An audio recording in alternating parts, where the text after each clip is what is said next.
Anyone want to kick us off for Sundays, and then we'll do a separate bit for Mondays at the end? Ed?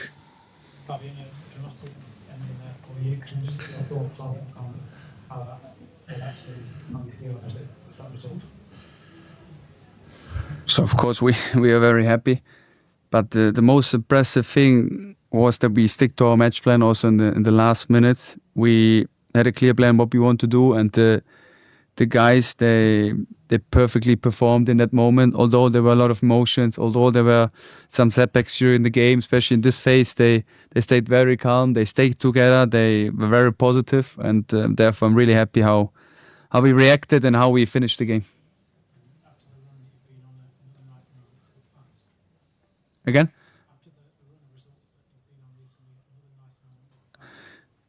Yeah, I think we could give them something back today, and therefore I'm very happy because they support us the whole season. They support us in bad times. They support us in good times, and therefore I'm very happy that they get what they deserve today with a special finish of the game. And now we try to focus on the next match. Have you seen Carlos do that many times in training? That's a good question.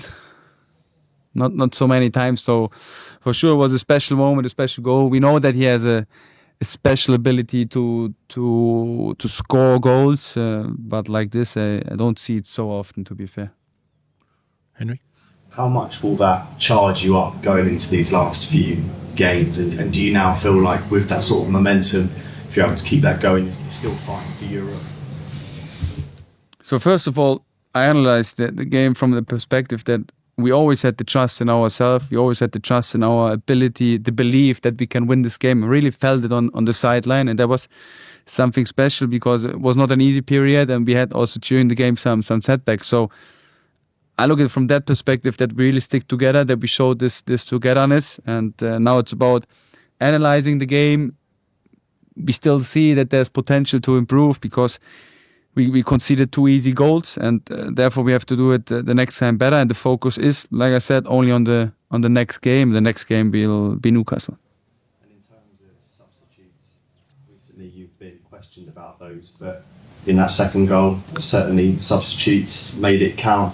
What you're thinking of those sort of players coming into the game to sort of turn the tide and get a victory for the Albion?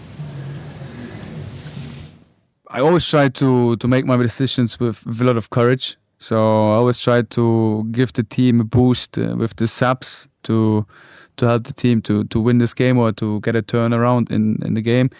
But like today, in the end, it's the performance from the players, and like they reacted today was an impressive way.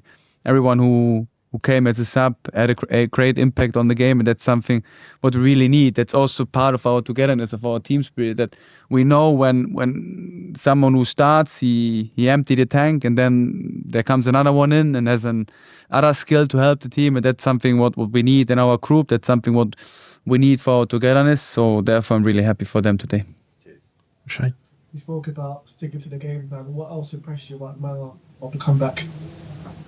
The belief in themselves and how they reacted on setbacks. It's not that easy when you have this phase that you stick together, that you stay positive, especially when you play the good game. We played, in my opinion, a very good game, and we had like 2 setbacks during the game, and we reacted in an impressive way. We stayed very calm. We stick to the game plan, and that's in some moments not that easy because, like everyone can know, there are some doubts when you don't win some games in a row. So it was a special thing, a special character side that the players showed today, especially my skipper Louis Dunk, how he supported his teammate, how he stayed positive, how he was verbally there with his voice and with his body language. That was an impressive performance. West Ham have conceded a few late goals in the recent weeks. It was something you told your players before the match.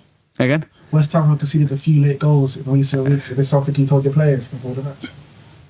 Not particular, to be honest, but we mentioned how we want to play the last 10 minutes if we need a goal. And that was impressive because, like I said, it's very emotional in the last 10 minutes to stay then very clean and clear in your mind, to make now clean decisions is something what is not easy. And they made it in an impressive way today, so I'm very happy. We take some Mondays now. Brian, do you want to kick us off? Hi there. Let's get that. Let's get Carew. We know he's a great winger, but he scored 2 almost centre forward goals in the last 2 weeks. Are you sort of adding that to his game? That's what position they're playing. We're talking in general more about how we can occupy the box better, and he made it in an impressive way today. He was there. The basic thing is you need to run into the box. If you want to score, you have to be a present player in the opponent's box, and he was it now twice in a row. So I think that gives him also an understanding. If I'm there, then I have the chance. Maybe not with the first ball, then maybe with the second ball. But you have to be positioned there, and that's something what we all need to understand. About Solly as well, we probably weren't expecting him to start. Was that a big decision, and did he play longer than maybe expected? For me, not longer than expected, maybe for medical stuff. But I know that Solly is a very professional player. I know that he has a special skill, and he could give us a boost with his experience, with his position he has here in this team, and therefore I'm really happy with his debut. Well done.